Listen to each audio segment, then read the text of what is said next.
في عرض بحر مظلم، الموج كيديو ويجيب وشتا خيط من السما. كانوا شي بحاره خدامين في امان الله حتى كيبان لهم بنادم عايم فوق الماء في البلاصه، غيطلعوه وغيكون مازال عايش. مباشره غيديوه عند الطبيب ديال الباطو جون كارلو باش يفحص الحاله ديالو ويدير ليه الاسعافات اللازمه. في الاول غيسحب ليه غير شي حراك مغربي، ولكن فاش غيلقاه مضروب بجوج قرطاسات في ظهره وغيعرف باللي هاد خونا موراه شي خله. والبلان اللي غيصدم الطبيب كتر هو فاش لقى واحد تويشيه ميكروشيب مزروعه ليه في ظهره تحت الجلد، غير شعل فيها الضو ويتافيشا ليه ريب ديال كونط بونكير في سويسرا. جون كارلو هو كيحاول يفهم هاد الخله على غفله، غيفيق خونا مسعور وغيهجم عليه، غيحاول يهدنو وغيقول ليه باللي هو اللي طلعو من البحر وباغي غير يعاونو. غيسولو شكون هو وشنو سميتو، ولكن الصدمه هي فاش غيقول ليه باللي ما عارفش وغيعاود يطيح عمى. وهنا غنعرفوا باللي خونا فاقد الذاكره ديالو. غتنتقل بين الاحداث لوكاله المخابرات الامريكيه بولايه فيرجينيا، اللي غيوصلهم تقرير باللي المهمه اللي كانوا خدامين عليها فشلات، والعميل اللي كان مكلف بها غبر ليه الاثار. دازت 3 سيمانات فوق هاد الباطو، خونا رجعت فيه الروح وقدر يوقف على رجليه، ولكن عقله مازال عايش في الظلام. والو زيرو فكره، ما عاقل على سميتو، ما عارف منين جا، ما قاش حتى ليرور اللي جابوا لهاد الربع الخالي. فاش خرجوا من البحر كان خاصو يمشي يقلب على راسو، وهاد التويشيه اللي كانت في ظهره غتكون هي راس الخيط اللي غيجر بيه خيوط الماضي. جون كارلو ما بخلش عليه، عطاه شي بركه باش يديباني راسو على ما وصل سويسرا. ديريكت غيمشي يشد اول تريل زوريخ. فاش وصل لقى راسو مقطع به الحبل وما عنده فين يصد، لا حنين لا عتيق. مشي يرتاح شويه فوق واحد الكرسي وما هي الا ثواني حتى وقفوا عليه مالين الوقت. غيطلبوا ليه لاكارت ناسيونال، ولكن خونا ما عارف راسو من رجليه. غيقول لهم توضروا ليه وغيطلبهم بالخاطر يخليوه يرتاح غير شويه وغيمشي في حاله، ولكن القانون قانون خالي. مع غيقيسوا البوليس العقل الباطن ديالو غيشعل وغيتحرك فيه بريسلي اللي لداخل. فرمشت عينو بموفمون سريعه، جوج ضربات لواحد غيجيبهم كاو، لدرجه انه هو براسو ما عرفش كيدير ليها. في وكالة المخابرات المركزية غيكون واحد الاجتماع غيهضر فيه المدير ديالهم على واحد السيد سميتو نيكوانا وامبوسي، ديكتاتور افريقي بحال مبابي، وكان رئيس سابق ديال واحد الدولة في افريقيا. خونا كان قاصح طاغية ويديه مغمسة في الدم بطريقة ما كيعرف فيها لا خوه لا بواه، ولكن هذا الشيء ماشي هو اللي مبرزط الامريكان. المشكل الكبير هو ان هاد وامبوسي كان حليف ومخبر للسي اي اي في افريقيا سابقا، يعني عارف كاع الاسرار اللي عندهم في قاع البير. ولكن خونا من بعد ما داروا ليه الصابونة وطيروه من الكرسي ديالو ناض هرب لباري وبدا كيهدد المخابرات الامريكيه باللي الا ما رجعوش للحكم غيفضح ما تيسر من الاسرار الخطيره ديالهم في افريقيا والعالم، بواحد الكتاب اللي غيفرقع به الرمانه وغيجبد كاع الدورتي ديالهم في الكواليس. بالنسبه للمخابرات هذاك حل الرمه كيتعتبر قنبله اسرار موقوته، والحل الوحيد باش يسكتوه هو يمحيو حبه من سجل الوجود. ولكن هذا الشيء ما تقدرش ديروا المخابرات بصفه رسميه، حيت الا تفرشوا غيتخلطوا العرارم، والامن القومي ديال امريكا غياكل الدق عالميا. الحل هو شي جهه فوق الحساب والعقاب، جهه ما مسجله في حتى ورقه لا سميه لا عنوان، كتحرك في الظل باش تمحي الاثار ديال الاثار. كيديروا الخدمه الكحله، ينقيو الوسخ ويغبروا فرمشه عين. بالفعل هادشي اللي داروا، صيفطوا واحد من احسن العملاء عندهم باش يغتال وامبوسي في اليخت ديالو، ولكن للاسف العمليه فشلات والعميل اختفى ليه الاثار نهائيا. من بعد الاجتماع غادي نشوفوا جوج من الرؤساء الكبار في المخابرات الامريكيه، وورد ابوت والكسندر كونكلين. وورد غيقول صاحبه بلي هذه مده وهو كينبش في الكواليس ديال مشروع تريدستون، وطاح على السميه ديال وامبوسي مقيده في لائحه التصفيه. غيسول كونكلين بصفته المدير التنفيذي في هذا البروجي واش عنده شي يد في هذه محاوله الاغتيال. كونكلين ما غينكرش، ولكن غيجاوبوا بطريقه غير مباشره بلي هذه جوج سيمانات باش تقطع لهم الاتصال بالعميل ديالهم. وهنا غنفهموا بلي كونكلين هو اللي حرك الخيوط باش يدفن وامبوسي، ولكن اللعبه تقلبت عليهم حيت الماكينه اللي صيفطوها تقتل غبرات على الرادارات وما بقى عليها حتى اخبار.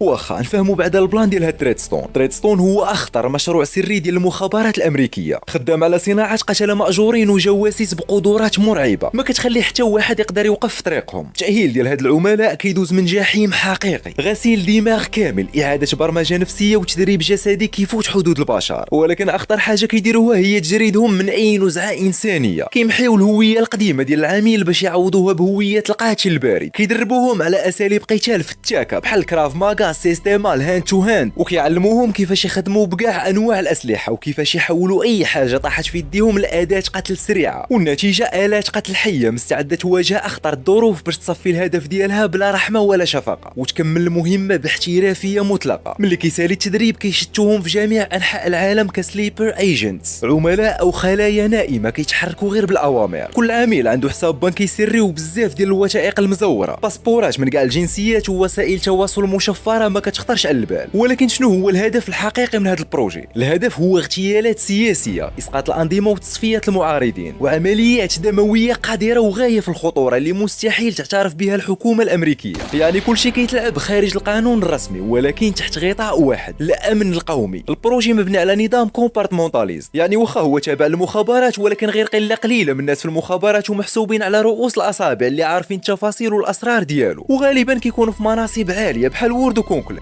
فين كيبان الخطر الحقيقي ديال هذا البروجي اخي مروكي؟ العميل ما بقاش انسان ولا آلة قتل حيه بدون مشاعر، ما عندوش الحق يرفض، ما عندوش الحق يعترض، كيزرعوا فيه الطاعه العمياء وتنفيذ الاوامر بلا نقاش. ولكن نهار كيفكر يتمرد او غير يغبر على الرادارات ديالهم ولا يرفض شي مهمه كيصفيوه في البلاصه عن طريق انهم كيصيفطوا عملاء من نفس البروجي باش يقتلوه، حيت بالنسبه لهم عميل خارج الرادارات هو قنبله اسرار موقوته وسلاح دموي فتاك. باختصار مشروع تريدستون هو الدير الكحل ديال الامريكان، برمجة شيطانية كتسير تحت الأرض باش ينقيو بها الوسخ ديالهم في الكواليس. الفريده غيكون مازال مودر في زوريخ، الخيط الوحيد اللي عنده هو داك الريب اللي كان مزروع في دارو. غيمشي لعنوان البنك لعل وعسى يلقى شي فلوس ولا معلومه تعاونو يلقى شي راس خيط، ولكن غيلقى باللي الرقم اللي معاه كود ديال الخزنه وماشي حساب بنكي. من بعد ما داز من الهاند سكانر بنجاح غيجيبوا ليه الماليت ديالو، غيدخل يسد عليه باش يشوف العجب اللي فيها وغيلقى شي حاجه د الفلوس، دي كارت بونكير، باسبور وشي اوراق. فتح الباسبور لقى سميتو جيسون بورن وكيعيش في باري. الفرده فرح وقال على الاقل عرفت سميتو وفين ساكن، ولكن قبل ما يجمع التواشا غيلقى باللي مازال كاينه شي حاجه تحت من داكشي. وهنا الصدمه فاش غيلقى بزاف ديال الفلوس وفردي وبزاف ديال لي باسبور ديالو ولكن بسميات وجنسيات مختلفه. هنا خونا غيقنف وما غيبقى يعرف فين باسبور فيه ليدونتيتي الحقيقيه ديالو، 5 ديال لي باسبور ديال 5 دول. والصدمه هي ان دماغه مبرمج كيهضر اللغات ديال هاد الدول كاملين بطلاقه. هنا السيد تلف وتخلطوا ليه الاخماس مع الاسداس، غيضرب الفردي في الماليط وغيدي معاه كاع داكشي الاخر. ولكن فاش خرج من تماك مباشره البنك غيدور التليفون للمخزن. من بعد ما خرج بلحظات قليله غيعرف راسو باللي مراقب، غيخفف رجلو ولكن فين ما دار كيلقى راسو منوبر. تماك غيعرف باللي كاينه شي خله ماشي هي هذيك. من زهرو غيخرج ديريكت في القنصليه الامريكان، غيوريهم الباسبور الامريكاني وغيدخل. طبيعه الحال ما يقدروش البوليس ديال سويسرا يدخلوا عليه تماك حيت خارج نطاق السلطه ديالهم. ولكن السيد بغى يكحلها ساعه معاه، البوليس والمارينز اللي حاطين عليه العين لداخل اكثر من اللي برا. غيشد الصف مع الناس اللي تماك وغتبان ليه واحد البنت فارعه القنصليه وحلات في اوراق الاقامه حيت الوثائق عندها ناقصين وما بقاوش عندها الفلوس. البطل ديالنا فين ما دور وجهه كيلقى العين محطوطه عليه، غادي يشوف حشاعيه وغيحاول يغيرها من تماك. ولكن قبل ما يخرج غيلقى المخزن محاصرو من جميع القناه، والحل الوحيد اللي بقى عنده هو يهز يديه ويسلم راسو بالرجوله. واحد فيهم غيطردق المينوط وغيقصدو، معاه غيحط عليه يدو، معاه غينسالها من بلاصتها وغيبدا يشتت ليه في المخزن في قلب القنصليه الامريكان. فخباركم راه حتى المخزن ديالنا ما غيسلكش معاه، غير تبع معايا الاجزاء اللي غنلوحها خي مروكي وغتشوف العجب مع هاد خونا. وهو غادي طالع غيتلاقى مع واحد البوليسي في الدروج دف، ضربه وحده البيسيات غيصوتيهم ليه، غياخذ ليه الراديو ديالو باش يعرف التحركات ديال البوليس والاوامر اللي كيتلقاو. القضيه في القنصليه غتبلبل ديال بصح، البوليس والعسكر والمارينز والروينو والبلباله. ولكن خونا مهدنها حتى الاخر. التدريب النفسي اللي داز منه خلاه يتحكم براسو ويبقى مركز حتى في اخطر المواقف، كيخدم الهدوء كآلية دفاع وكيدخل دماغه مباشره في وضع التحليل وتقييم الوضع، كيشوف المخارج المسافات اللي بيناتهم وكيسمع التحركات ديال الحراس بالراديو اللي معاه، كيحسب جميع الاحتمالات في ثواني قليله. وبالفعل هذا الشيء غيخليه يخرج راسو من تماك بسهوله. المخابرات ديك الساعه غتكون شاعله فيهم العافيه فاش غيعرفوا بلي جيسون بورن بان في واحد البنك في سويسرا، وتماك بداو الخدمه ديالهم باش يقلبوا عليه. غيبداو يتراكيو كاع كاميرات المراقبه اللي كاينه في المدينه باش يعرفوا البلاصه التاليه اللي غيقصد. وهو هربان غيتلاقى بختنا اللي كانت مروناها في القنصليه، هو خاصو اللي يوصلوا ويخرجوا من تماك وهي مزيره ومحتاجه الفلوس. داكشي علاش غيقترح عليها باش توصلوا لباري ب 10000 دولار، وفاش غيوصلوا غيزيدها 10000 دولار وحده اخرى. يعني التسافيره من زوريخ لباري فيها 650 كيلومتر ب 20 مليون سنتيم اخي مروكي. دابا العبيط في هذا البلان هو ختنا بداش كتفكر واش توصلوا ولا لا، ولا شي حاجه ولا شي. غادي نرجعوا لمكتب المخابرات. كونكلين المدير ديال تريدستون غيعطي امر للفريق ديالو باش يلقاو جيسون بورن في اسرع وقت ممكن، لدرجه انه غيأكتيفي كاع العملاء والقتله المأجورين اللي عنده في اوروبا على قبل هاد الميسيون. جيسون ديك الساعه غيكون شاد طريقو لباري مع ختنا البنت الطريق كامله وهي داويه وحالفه ما ترد لسانها لفمها. جيسون حدو فهم من هضرتها باللي سميتها ميري كروتس، غتقول له ميري شكون هذا اللي غيخلص 20,000 دولار على قبل تسافر لباري بيريز وما خسرهاش باش يمشي يجيب مبابي من تماك اصاحبي. ولكن ميري غتعرف باللي جيسون فاقد الذاكره وما عارف حتى حاجه على راسو وشنو كيدير. المخابرات قدروا يوصلوا لجيسون وميري بالكاميرا اللي شداتهم قبل ما يتحركوا في البلاصه، غيجبدوا كاع لي زانفورماسيون اللي متعلقه بها غير من ماتريكول الطوموبيل ديالها. من بعد غيصيفطوا كاع هاد المعلومات ديالهم بجوج لنيكي بارسونز العميله ديال كونكلن في السيف هاوس البيت الامين اللي كاين في باري. نيكي بحال قلتي هي حلقه الوصل بين الاداره ديال تريدستون والعملاء ديالهم، محلله ومشرفه على كاع العمليات، كتوصل الاوامر وكتتابعهم، يعني هي اللي كتسويفي المهمات عن بعد كيف ما غنشوفوا دابا فاش غتحدد الاهداف اللي في هذه المهمه. وعقلوا معايا مزيان على هاد البنت حيت غيكون عندها دور مهم بزاف في الاجزاء اللي جايه خصوصا في المغرب. طاح الظلام والطريق مازال طويله، داكشي علاش غيستراحوا شويه في واحد ستاسيون. هنا جيسون غيقول ميري بلي داكشي اللي كيكتشف في الشخصيه ديالو ماشي طبيعي وعنده قدرات اللي كتخليه مختلف على الناس العاديه، بحال مثلا يقدر يعرف الشخص واش كيكذب عليه ولا لا غير من النبض ديال العرق اللي في عنقه، يقدر يحسب المسافه بينه وبين اي واحد بشكل دقيق غير بالعين المجرده، ويقدر يعرف بلي السيد اللي جالس في جنبهم فيه 115 كيلوغرام بالضبط، كيعرف يطايف بجميع الاساليب المعروفه والغير معروفه، الجسد ديالو مبرمج باش يتحمل جميع انواع الالام، وكيقدر يجري مسافات طويله بزاف فيتاس بلا ما يعيا، كيهضر 7 لغات بلهجه اصليه ديال مواليها، هادشي كامل كاين الداخل ديالو وكيجري ليه في الدم بشكل تلقائي بحال مولود به، ولكن ما قادرش يعرف شكون هو بالضبط.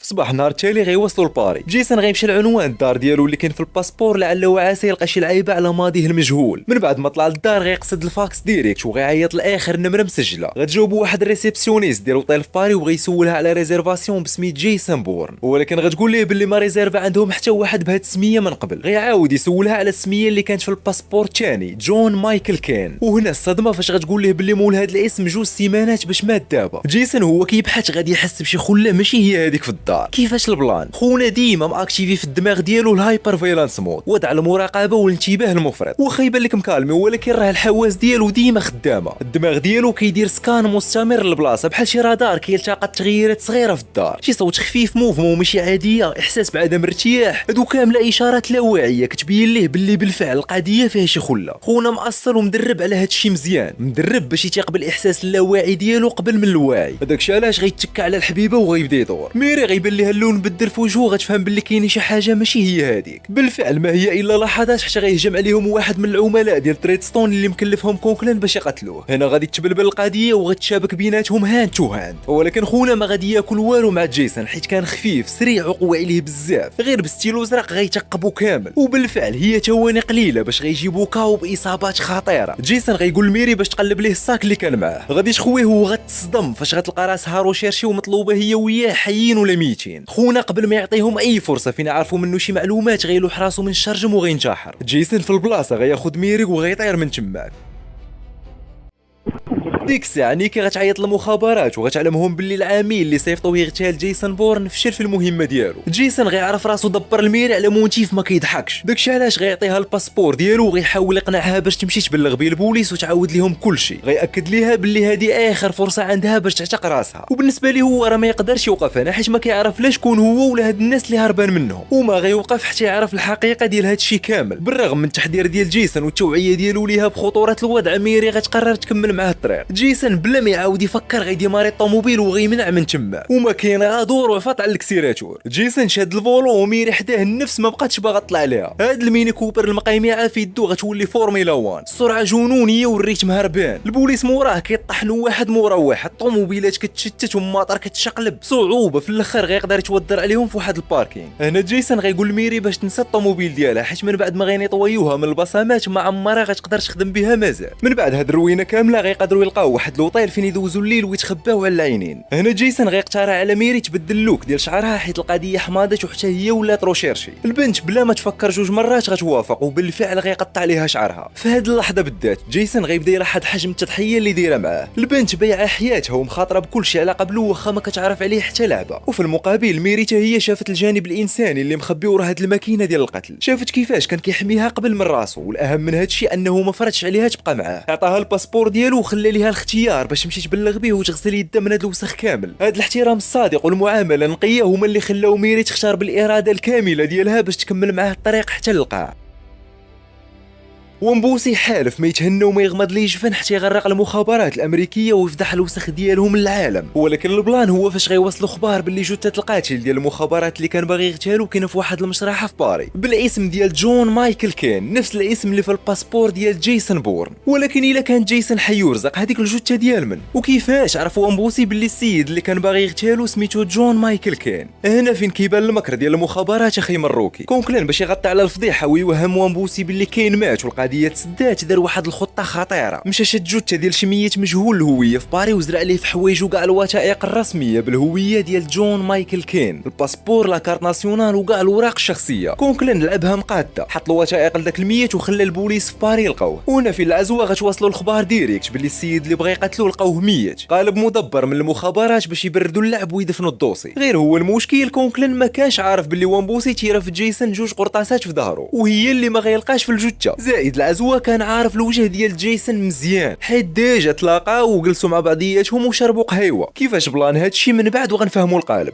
صباح النهار التالي جيسون غيقول لميري باللي خاصو ضروري يجيب لي فاكتور ديال الوطي اللي كان نازل فيه بالسميه ديال جون مايكل كين، لعل وعسى يلقى فيهم شي خيط يوريه الطريق. ولكن هنا كاين واحد الاشكال صغيور. فاش هضر مع الاستقبال في التليفون قالوا ليه باللي كين مات هادي جوج سيمانات، يعني الا دخل برجليه يسول على راسو غيتخلطوا ليهم الاخماس مع الاسداس وغيطيح في المشاكل. هنا ميري غدير معاه المزيان وغتمشي هي تدخل الوطيله باش تقضي ليه الغرض، وبالفعل غتقدر تحضر ليه ورقه لي فاكتور ديالو مباشره. غيبدا يصوني على كاع الارقام اللي مقيدين تماك واللي الاغلبيه ديالهم كانوا شركات تجاريه خاصه بلي ماتيريال ديال الغطس. حتى غيطيح في اخر نمره في لاليست كانت واحد الشركه ديال الخدمات والامن البحري، شركه كتعطي معلومات ولا وساطه بخصوص اليخوت وكتعاون حتى الناس اللي باغيين يشريو شي يخت يسجلوه ولا يحميوه. جيسون غيمشي لعندهم وغيلقى راسو معروف تماك بسميت كين، يعني هو ديجا جا لهاد الشركه ما مره ما جوج. غيستقبلوا المدير وغيقول ليه باللي اليخت اللي كنتي مانتيريسي به راه مازال للبيع، وديال من غيطلع هاد اليخت نيكوانا وامبوسي. وهنا غنفهموا البلان كامل. جيسون استغل هاد الثغره ديال اليخت اللي كان حاطو وامبوسي للبيع باش يخطط للمهمه ديالو. مشى لهاد الشركه بالهويه ديال جون مايكل كين واستفسر على كل صغيره وكبيره كتخص اليخت، زعما راه ناوي يشري. خدا بلانات ديال المداخل والمخارج، لي زيطاج، لي شومبر، قيد كاع لي ديتاي على سيستم سيكوريتي وعبر الثغرات اللي يقدر يدخل منهم بلا ما يعيق به حتى واحد. هادشي كامل كان غير الشق الاول من الخطه القاتله ديالو. البلان ما حبسش هنا، جيسون انتقل التنفيذ على ارض الواقع، استغل الوساطه ديال الشركه باش يتقرب من وامبوسي ويتلاقى معاه في اليخت ديالو. وخلال هاد الزياره قدر يدخل لقلب دارو وتعرف عليه فيس تو فيس وعاشروا في كواليسو. هاد التحركات كاملين كانوا تمهيد دقيق ومدروس للعمليه ديال جيسون. كان كيدرس الضحيه ديالو عن قرب، كيشوف الروتين ديالو، الطريقه كيفاش كيتحرك والبلايص فين كيعجبو يجلس. غنفهموا علاش لي فاكتور اللي جاب من الوطيل كان اغلب هذه كوموند على ادوات الغطس. كلشي كان محسوب باش يوجد المهمه ديالو. هذه هي الهندسه القادره ديال تريدستون اخي مروكي، كتولي ظل ديال الهدف ديالك قبل ما تصيفطوا للاخيره. ولكن جيسون ما غيعقل على والو حيت الذاكره عنده مدقدقه ديال بصح. غيرجع عند ميري وغيقول لها باللي بالفعل طلع هو جون مايكل كين، حيت ببساطه هاد الناس د الشركه ماشي غير عرفوه بل استقبلوه بالسميه والكنيه وديجا مقيد عندهم في السيستم باللي كان باغي يشري يخت من عندهم. ولكن ميري غتقاطعو باش تصادموا بواحد البلان، غتقول ليه بلي دارت ديزابيل بعض المشارح في فرنسا باش تفرز هاد اللغز ديال جون مايكل كين، ولقات باللي الجثه ديالو كاينه في واحد المشرحه في باري. هنا الدماغ دبورن غيحبس، الا ما تحمقنيش الا كانت انا هو كين هذيك الجثه اللي تما ديال من. باش يقطعوا الشك باليقين غيقصدوا المشرحه ديريكت. جيسون غيرش المسؤول باش يدير خدمته، ولكن الصدمه هي فاش غيحلوا الثلاجه وغيلقاوها خاويه. في ديك اللحظه غيدخل عليهم المدير ديال المشرحه ساعر، غيقول لهم باللي هاد البلاصه رسميه وما عندهمش الحق يدخلوا ليها بلا هويه وتوقيع. بورن غيسولوا نيشان على الجثه اللي كانت هنا. المدير ما غيبغيش يعطيه راس الخيط، غيقول ليه البارح جا خو الميت وخدا الجثه. جيسون ما كانش من العاكزين ديريكت، غيمشي لكتاب توقيع الزوار وغيقلب على الناس اللي جاوا البارح وغيلقى باللي السيد اللي خدا الجثه هو نفسه وامبوسي. هنا بورن غيجمع الخيوط في دماغه، مادام هاد خونا هو المالك ديال اليخت اللي كنت باغي نشري وفي نفس الوقت هو اللي جا خدا الجثه ديال كين، يعني هاد وامبوسي هو السيروت اللي عارف شكون انا. ولكن للاسف المخابرات كانت سابقه جيسون بخطوه. في الدار ديال وامبوسي وفي الوقت اللي كان شاعل وكيغوت على المساعد ديالو بسبب هاد القالب اللي بغاو يديروا ليه، غتجي قرطاسه من حيث لا يحتسب غطيحو هيد شوت. والقناص اللي خدم هاد التصفيه هو واحد من اخطر عناصر النخبه في تريدستون نيت، معروف بالبروفيسور، استاذ ديال الموسيقى من اطيب خلق الله. ولكن ورا هاد النديدرات والملامح المسالمه كاين وحش كيتسنى غير الاشاره باش باش يصفيها لاي واحد وقف في طريق السيستم. من بعد هاد التصفيه غتشعل العافيه في البيرو ديال وورد. هادشي علاش غيحط كونكلين قدام الامر الواقع وغيسولو نيشان واش عنده شي علاقه بالاغتيال ديال وامبوسي، ولكن كونكلين تعلب غيلعبها بارد وغينكر كاع الوسخ، بل وغيدور التهمه نيشان لجيسون. الخطه ديال كونكلين هي يقنع الاداره باللي بور نحس بالغلط اللي دار فاش ما قتلش وامبوسي ورجع دابا باش يصحح الموقف ديالو، حيت القانون الداخلي لتريدستون صارم وما فيهش اللعب، اي مهمه ما كاملاش ولا بد خاصها تكمل. وزاد اكد الورد باللي احتمال 90% بورن غيرجع لعندهم في قل من 24 ساعه. في نفس الوقت جيسون غيمشي للدار ديال وامبوسي، فاش غيلقى البوليس والاسعاف والدنيا مبلبله تماك غيفهم باللي خونا صفاوها ليه. ولكن الصدمه الكبيره غتكون فاش غيقرا في الجورنال باللي هذه 2 سيمانات وامبوسي تعرض لمحاوله اغتيال في اليخت ديالو. وامبوسي نجاب اعجوبه من بعد ما دخلوا الحراس ديالو وتيراو في القاتل 2 قرطاسات في ظهره ولاحوه في البحر. وهنا جيسون غتجمع ليه الصوره كامله في دماغه. غيدور عند ميري بواحد الحيره وغيقول لها الحقيقه الصادمه، هو ماشي ضحيه، هو طلع قاتل مأجور. وهادشي كامل اللي اكتشف من البدايه لحد الان كان جزء من الوسخ اللي كيدير.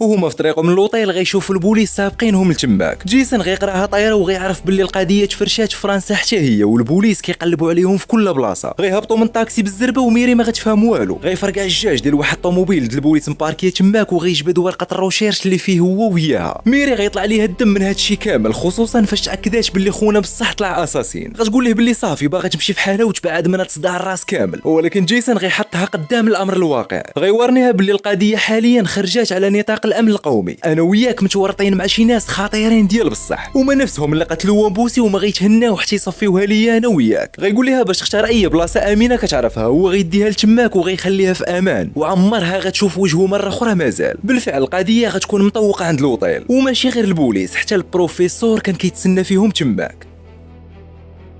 في مكتب المخابرات سي كونكلين غادي يحقد حيت ما قدرش يوصل جيسون، داكشي علاش غيركز على ميري باعتبارها الخيط الوحيد باش يوصل ليه. بالفعل غيراقب كاع الارقام اللي كتربطها بالناس اللي كتعرف ومنهم خوها وجداها. وورد غيجي عند كونكلين وغيقول لها كتكور استاذي، كتكور، عندك اخطر عميل في البروجي ديالك هربان فاقد للذاكره ديالو، مبلبلها في القنصليه د ميريكان في سويسرا ومبلبلها في فرنسا كامله، وانت مربع ليا يديك في هاد السيبير وكتقول لي 24 ساعه وغيرجع. غيقول له باللي قريب غيدوز قدام الكونغرس على قبل هاد البروجي ديال تريدستون.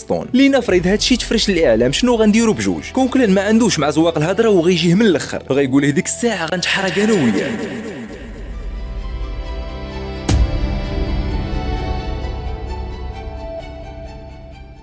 واخا علاش وورد غيدوز قدام الكونغرس وشنو يقدر يوقع الا تفرش هادشي؟ المحاسبه على الفلوس والميزانيه. المشاريع السريه بحال تريدستون كتكون مموله بملايين الدولارات، والكونغرس هو اللي كيصادق عليها على حساب البروجي اللي عطاهم وورد، حيت هو فاش بغى ياخذ هاد الدعم راه ما مشاش عندهم وقال لهم عافاكم خاصني 1 مليار دولار باش نساوب قناصين وقتله ماجورين اللي نغتال بهم بنادم. اللي كيطرا هو ان وورد والمخابرات كتاخذ الفلوس تحت غطاء مشاريع وهميه، كيقولوا لهم مثلا بغينا نطوروا اسلحه جديده، نديروا ابحاث علميه الخ.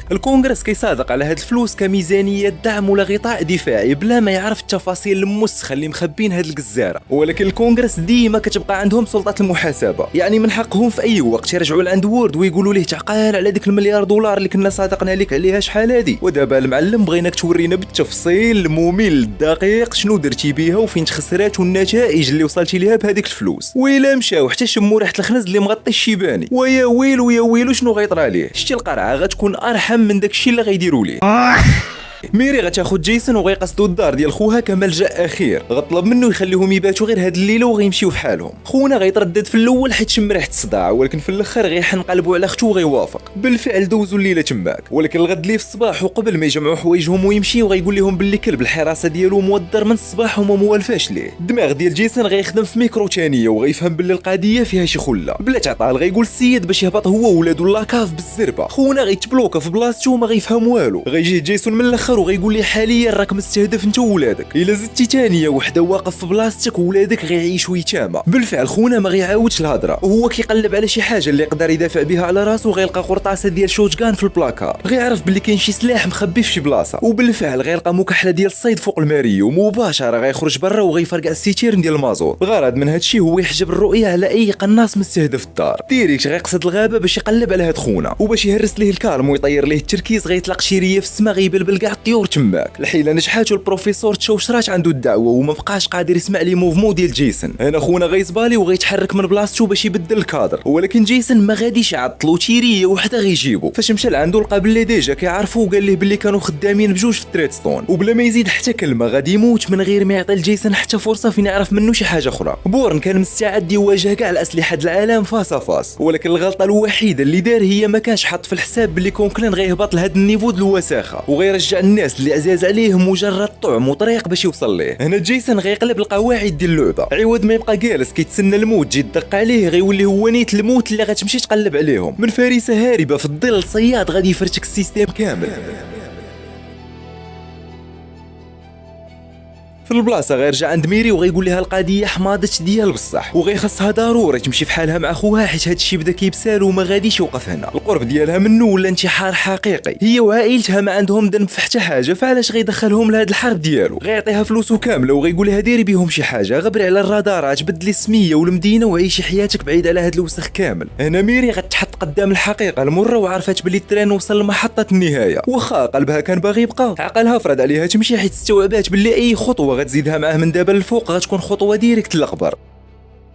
من بعد ما مشات ميري جيسون غيدخل للدار باش يقلب في الاغراض ديال البروفيسور وغيلقى التليفون ديالو، عيط لاخر نمره وغيجاوبو واحد من المخابرات بلا الو، غيسولو على المود باس ديالو، غيقول لي جيسون السيد اللي صيفطوه باش يقتلني راه مات، واتس نيكست. في هاد اللحظه غيدخل كونكلين على الخط، ثعلب غيحاول يخدم معاه السياسه والنصيحه المفخخه، غيقول لي اسمع ولدي الله يرضي عليك نعل الشيطان ورجع لداركم، اللي فات مات، انت راك ولدنا ما غاديش نفرطوا فيك. غيقول لي جيسون واخا تعالي يمي نوريك دار خوالي، حيت كان قاري الملعوب وعارفهم باغيين يمحيوه في اقرب وقت. كونكلين غيحاول يحك لي على الدبره وغيسولو على ميري. جيسون كان مريقل وغيسمعهم الهضره اللي غتخليهم يتيقوا باللي كيبقى هو المتحكم، غيقول لهم باللي قتل ميري فاش عرفات الحقيقه ديالو. هاد الكذبه كانت كافيه باش يغبر الاثار ديالها على الرادارات ديالهم، وفي نفس الوقت بغاهم يتيقوا باللي ما بقاتش فيه ذره ديال الرحمه. بالفعل هاد الكذبه غتنزل عليهم بحال الصاعقه، غيشوفوا في بعضياتهم وغيفهموا باللي هاد السلاح البشري ما بقاش تحت التحكم، اللعبه تفرقعات والامور خرجات على السيطره ديالهم تماما. جيسون غيقول لكونكلين انت اللي غتجي لعندي اليوم مع 5:30 العشيه في باري، القنطره ديال بونت نوف بالضبط، كنأكد باش تجي بوحدك، غتمشي حتى للنص ديال القنطره وغتحيد داكشي اللي لابس فوق ظهرك باش نعرفك. سي كونكلين ما غاديش يعاود مع الهضره، في البلاصه غيشد اول طياره من ميريكا لباري. باش وصل جيسون للبلاصه المعلومه بالفعل غيبان ليه كونكلين، ولكن القضيه حامضه والبلاصه عامره غاشي وها اللي ما بغيناش. في البلاصه غيعيط ليه وغيقول ليه تهلا والمره الجايه تعلم تسمع الهضره، ولكن قبل ما يمشي غيزرع عليه جي بي اس في الطوموبيل اللي جا فيها مع الرجال ديالو، وغيبقى تابعهم حتى غيوصلوا للسيف هاوس ديالهم في باري، وهو نيت اللي فيه نيكي. الرجال ديال كونكلين عاصرين قدام الباب، داكشي علاش غيطلق لهم واحد البغويو غيبلبل كاع الطوموبيلات تماك، وبالفعل غيستغل الانشغال ديالهم باش يطلع ديريكت للبلاصه المعلومه. كونكلين ونيكي فاش غيشوفوا السيستم سيكوريتي فيه شي مشكل وديزيرور في شي مداخل غيعرفوا بلي جيسون معاهم في الدار. كونكلين غيريلودي الفردي وغيوجد راسو، ولكن على غفله الضو غيطفى وها اللي ما بغيناش. من وسط الظلام غيخرج ليه جيسون كيسبع، غيقول ليه عندك دقيقه واحده فين غتعاود ليا كلشي ولا غنصليك راسك على سكيتك. كونكلين لقى راسو مزيق في الركنه، الفردي في راسو وما عنده حتى شي مخرج اخر من غير الصراحه. غيشوف جيسون وغيقول ليه الحقيقه الموسخه ديالو، قال ليه انت ماشي شخص عادي، انت عميل خاص ديال المخابرات الامريكيه وكنتي الطوب ان في تريدستون، دربناك في اعلى مستوى والبروغرام ديالك تقام علينا ب 30 مليون دولار، كنتي ماكينه قتل مثاليه ما كتعرف شي حاجه سميتها الفشل نهائيا، كتنفذ الاوامر بلا نقاش بلا ما تسول وبلا ما تعترض، ولكن ما عرفناش شنو هو ليرور اللي خربق لك البارامتر في المهمه ديال وامبوسي. في هاد اللحظه بالذات الهضره ديال كونكلين غتنزل بحال لاماس في الدماغ ديال بورن، سلوكه غيتشانتا والميموار المظلمه غيبدا يشعل فيها الضوء شويه بشويه، وبالفعل غيتفكر البلان اللي خربق ليه حياته كامله، تفكر باللي هو نيت اللي كان مكلف بالمهمه دغشيه الوامبوسي وصل ليه خد ديالو في عرض البحر، ولكن في اخر ثانيه تبلوكا في بلاصتو فاش شاف ولادو صغار دايرين به، واحد الذره الانسانيه شعلت ليه في قلبه وهي اللي خلات صبعو يتبلونطا في الكاشيت ديال الفردي. هاد التردد هو اللي غيخلص ثمنه غالي. الرجال ديال وامبوسي استغلوا الفرصه، تيراو ليه جوج قرطاسات في ظهره وخلوه يتلاح شبه ميت في قاع البحر. جيسون غيتاكد باللي المخابرات كانت غير كتخدم به بصيفته آلة قتل باش توصل للمصالح الخبيثه ديالها. غيهدد كونكلين وغيوصيه باش يبلغ الشاف ديالو باللي جيسون بورن مات في هاد المهمه. غيقول ليه كونكلين اسمح لي يا ولدي ولكن هادشي ماشي بيدك، انت راه ملك المخابرات الامريكيه، يعني هي اللي غتحدد المصير ديالك. غينزل عليه جيسون وغيوارنيه باللي لا حس بشي واحد مازال مستهدف ولا كيقلب عليه غادي يرجع عنده هو بالضبط وغيقتلو بابشع طريقه، ولكن معاه من تهدر في الاخر غيلقاه زارع ميكرو في حوايجو. وبالفعل هي لحظات قليله حتى غيدخلوا الرجال ديالو وغتبلبل ديال بصح. قرطاس كيتشتت وبنادم كيتفرقع. من حسن الحظ ديال جيسون وبفضل الغريزه والريفلكس ديالو غيسلك من هاد التكزيرت بأعجوبه. كونكلانس كاع ما بغاش يحمد الله، والموت دافع فيه العربون ومازال كيقلب على جيسون باش يقتلو. وهو خارج غيوقف عليه واحد من العملاء ديالو، والواضح باللي ما جاش على قبل جيسون، جا باش يطوي الصفحه ديال كونكلان نهائيا. بالفعل غيتيري فيه وغيقتلو. تما غنعرفوا باللي راس اللفعه هو اللي عطى الامر ديال الاعدام، حيت كونكلان فقد السيطره وما بقاش قادر يتحكم في اللعبه، وإلا بقى عايش غادي غير يغرقهم كاملين. وورد غيدوز قدام الكونغرس من بعد ما سد البروجي ديال تريدستون بصفه نهائيه. هادشي علاش غيبيعهم العجل في كوان نقي، وغيقنعهم باللي مشروع تريدستون كان مجرد برنامج وطني شريف ونظيف لتدريب وتاهيل العملاء بطريقه شرعيه، ولكن اضطروا يوقفوه غير حيت الميزانيه ديالو طلعات لا غير. وهنا وورد من بعد ما سد الدوسي ديال تريدستون بصفه نهائيه غيفتح في البلاصه بروجي جديد سميتو بلاك براير. وعقلوا معايا مزيان على هاد السميه، حيت هاد البروجي بالذات هو اللي غيشعل العافيه وغيقلب العالم في الاجزاء اللي جايه.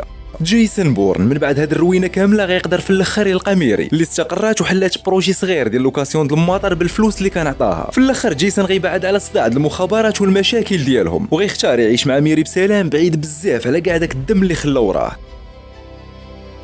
ولكن اللعبه راه يلاه بدات، والماضي ديما كيعرف كيفاش يرجع يدق في الباب. فإلا عجبك الجزء الاول اخي مروكي ما تنساش تخلي لايك كومونتير وتابونا في القناه، حيت الجزء الجاي غيكون شاعل اكثر من هادشي.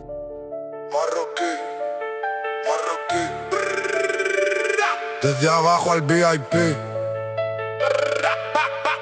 Marroquí, ey, ey. Vine sin nada, salí bendecido. Calle me hizo, barrio curtido, cara de niño.